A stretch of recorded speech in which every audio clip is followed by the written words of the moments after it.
Hey everyone, my name is Claudia Alexander and I'm continuing with my new series called Culture Therapy to Go, which is an extension of my blog Culture Therapy with Claudia Alexander, located at culturetherapyjazz.com.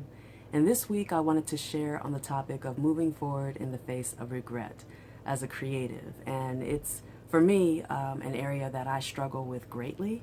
And I thought that this would be a great topic just to share some perspective on, or if you're in this place as well, maybe we can learn together. I just remember just as early as, college and those years hearing the sentiment. I'm not sure where or who I heard it from first, but, hearing this, I have no regrets.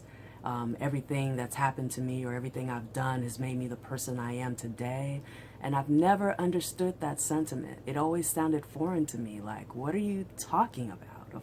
Of course you can make it better, even more so now, year to date, because, as you get older, you have all these other experiences to look back on. And I look back and I see so many turning points where I made decisions and I afforded the benefit of the doubt to someone who hadn't earned it.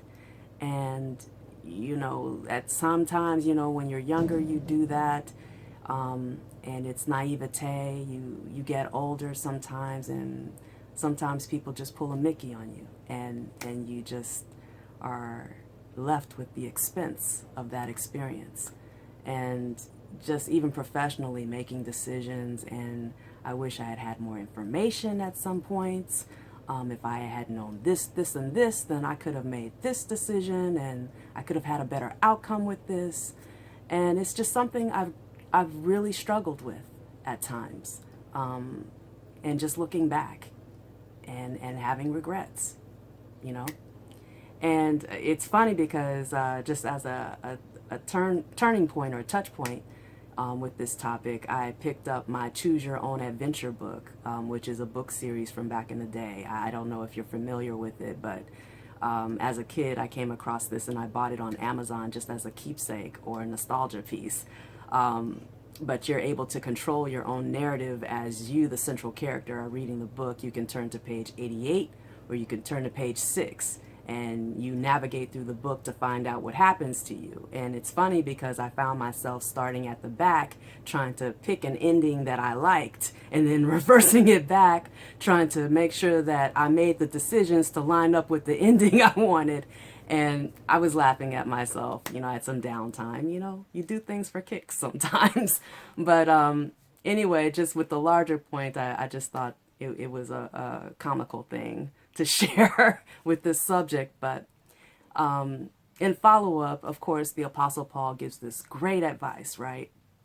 In Philippians, he gives this advice for all of us to, forget what is behind you and to run straight for the goal as it pertains to spiritual walk or to self-actualizing in Christ. And you've just got to run straight for the goal and forget what's behind you, And it's a difficult thing to do. There's muscle memory with life. And even after you've healed, you remember the injury, you remember the fall, you remember the wrong turns. And how do you do that? How do you go about doing that? Because it sounds really simple when it's presented to you, on paper, or, you may be in church or listening to a sermon or listening to someone speak on that. But how do you do it? There's no, you wish, there's someone there to tell you how to do it. And I was just giving this some thought this week and just wanted to share just my perspective, and maybe it would help because I'm dealing with this on the everyday and just rebuilding certain areas of my life.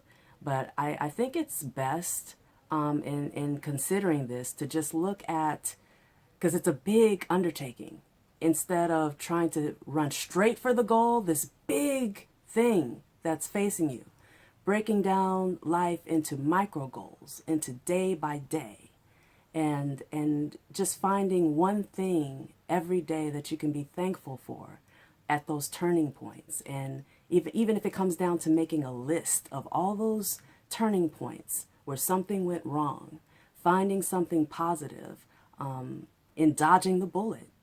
You're still here to speak about it. You're still here to tell the tale. You dodged a bullet in that scenario.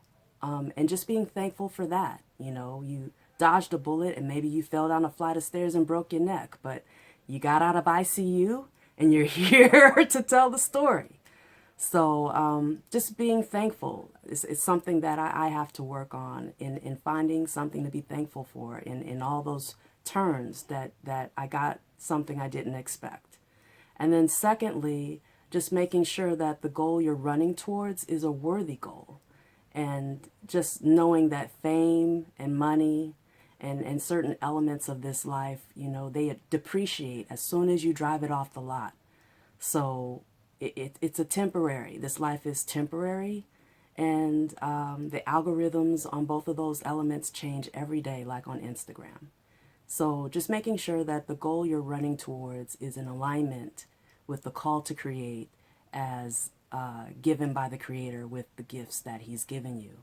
And in doing that, hopefully you'll find the fulfillment over time and rediscover the fulfillment and the sustaining attraction and the connect to create and keeping on course with running towards the larger goal.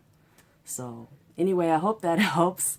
My name is Claudia Alexander. I invite you to visit my blog, Culture Therapy, with Claudia Alexander, culturetherapyjazz.com. And I look forward to speaking with you next week. Take care.